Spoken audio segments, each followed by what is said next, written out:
ओम शांति। आइए आज हम 3 मई की मुरली सुनते हैं। कल 2 मई की मुरली में हमें भगवान ने बताया इस समय सबकी वानप्रस्थ अवस्था है। मैं सबको ही साथ ले जाने के लिए आया हुआ हूँ। सबका हिसाब किताब इस समय चुकतू हो रहा है। भगवान ने कहा या तो योग से चुकतू करो या फिर मेरी याद से ही तुम्हें यह चुकतू करना है।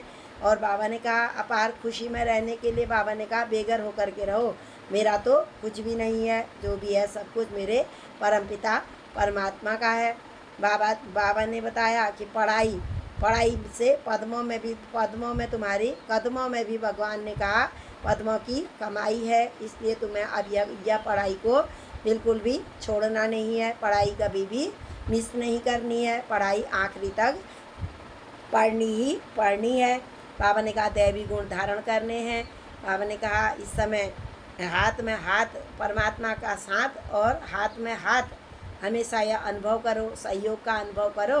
तो बाबा ने कहा अपार खुशी में रहोगे, खुशी तुम्हें मिलती ही रहेगी। भगवान ने कहा खुशी जैसी कोई भी खुराक नहीं है, ये दुखधाम है, इसे भूलना है।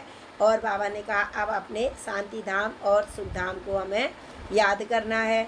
फिर बाबा ने संतुष्ट रहने के लिए भी विधि बताई कि दुआएं लेने की विधि कही कि संतुष्ट रहना है हमें और दूसरों को भी हमें संतुष्ट करना है। यह भी एक बहुत बड़ी सेवा है। इसके बारे में कल हमें हमारे परमपिता परमात्मा ने 2 मई की मुरली में बताया। आज हम 3 मई की मुरली सुनेंगे। आज की तारीख है 3 महीना 5 2024 प्रातः मुरली। ओम शांति। बाप दादा मधुबन।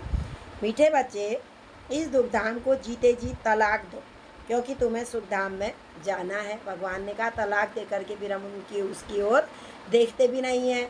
इसलिए बाबा ने कहा अब इस दुखधाम की ओर तुम्हें देखते हुए भी नहीं देखना है। भले ही रहना यहीं पर को है, लेकिन बाबा ने कहा न्यारे और प्यारे होकर के रहो, साक्षी होकर के देखो।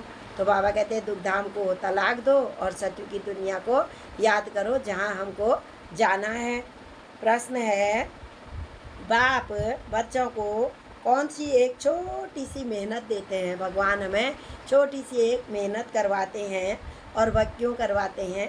उसका उत्तर है बाबा कहते हैं बच्चे काम महाशत्रु है, इस पर विजय प्राप्त करो, यही तुम्हें थोड़ी सी मेहनत देता हूँ। भगवान कहते हैं इस समय की पवित्रता तुम्हारी 21 जन्मों तक पवित्र जीवन व्यतीत करोगे। देवी देवताएं पवित्र हैं, तभी उनका इतना गायन भी होता है और पूजन भी होता है। तो भगवान कहते हैं इसके लिए मेहनत करो, इस पर विजय प्राप्त करो, यही तुम्हें थोड़ी सी मेहनत में देता हूँ। तुम्हें संपूर्ण पावन बनना है, पतित से पावन अर्थात पारस बनना है। पारस बुद्धि बननी है, पतित हो चुके हैं। तो भगवान ने कहा तुम्हें इस समय हीरे जैसा बनना है, चमकता हुआ हीरा। पारस बनने वाले पत्थर नहीं बन सकते। पारस बनने वाले हैं हम, देवी देवता जैसे गुण हम में धारण होने हैं। तो भगवान ने कहा अब तुम पत्थर नहीं बन सकते हो। आज का बच्चा तुम बच्चे अभी गुलगुल बने हो, तो बाप तुम्हें नयनों पर बिठाकर साथ ले जाएंगे। भगवान का वादा है तुम मेरी श्रीमत पर चलो तो मैं तुम्हें अपने नयनों पर बिठाकर ले जाऊंगा। यानी कि भगवान इस समय कहते हैं कि तुम इतने हल्के हो जाओ, तो मैं तुम्हें नयनों में बिठा लूँगा। धारण करने के लिए मुख्य सार है, पहला पॉइंट है बाप के ऑर्डिनेंस को पालन करने के लिए हम आत्मा भाई भाई हैं। प्रकृति के बीच में हमारा निवास है। आत्मा प्रकृति के बीच में रहती है, जहाँ पर हम तिलक रोली चंदन अक्षत वगैरह लगाते हैं, बिंदी लगाते हैं।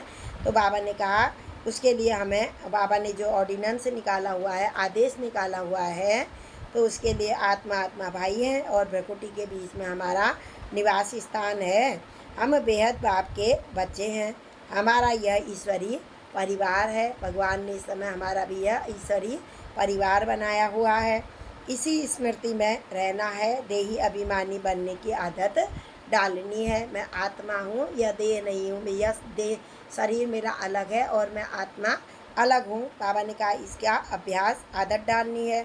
दूसरा है धर्मराज की सजाओं से छूटने के लिए अपने सब हिसाब किताब चुकतू करने हैं। माया के जो वंश करने, माया को बस में करने का जो मंत्र मिला है उसको याद रखते सतो प्रधान बनना है। बाबा ने माया को बस में रखने का हमें मंत्र दिया, जो गीता में दिया है, मन मना भव, मन ही मन मेरे को याद करो तो माया हमको बीजी देखेगी। तो बाबा ने कहा माया चांस लेने के लिए आएगी और फिर बीजी देख करके चली जाएगी और फिर तुम माया जीत बन जाओगे। आज का मधुर वरदान है, बिंदी रूप में स्थित रहे। मैं आत्मा बिंदी हूँ, छोटी सी हूँ, निराकार हूँ, चैतन्य शक्ति हूँ, बिंदु रूप हूँ। तो बाबा ने कहा बिंदु रूप में स्थित रहे, औरों को भी ड्रामा के बिंदी की स्मृति दिलाने वाले विघ्न विनाशक भव। इसका सार है, विस्तार है, जो बच्चे हर कार्य में औरों को भी ड्रामा की बिंदी स्मृति में दिलाते हैं, उन्हें ही विघ्न विनाशक कहा जाता है। जिन्होंने अपने विघ्न को विनाश किया वही सब विघ्न विनाशक हैं। वह औरों को भी समर्थ बनाकर सफलता की मंजिल के समीप ले आते हैं। वह हद की सफलता की प्राप्ति को देख खुश नहीं होते। भगवान कहते हैं हद में तो कुछ भी नहीं है, सतयुग में तो तुम्हारी सोने के महल हैं, एक एक ईंट भी तुम्हारी सोने की है, रेत भी तुम्हारा सोने की तरह चमकता हुआ दिखाई है। तो बाबा ने कहा, तो यहाँ पर को कहा बाबा ने, हद की सफलता की प्राप्ति को देख खुश नहीं होते, लेकिन बेहद में सफलता मूर्त होते हैं। सदा एक रस, एक श्रेष्ठ स्थिति में स्थित रहते हैं, एक से ही सर्व संबंधों की प्राप्ति करते हैं और श्रेष्ठ अपनी स्थिति में रहते हैं। मैं एक श्रेष्ठ बहुत ही महान आत्मा हूँ, भाग्यवान आत्मा हूँ, यही सदा स्मृति में रहते हैं।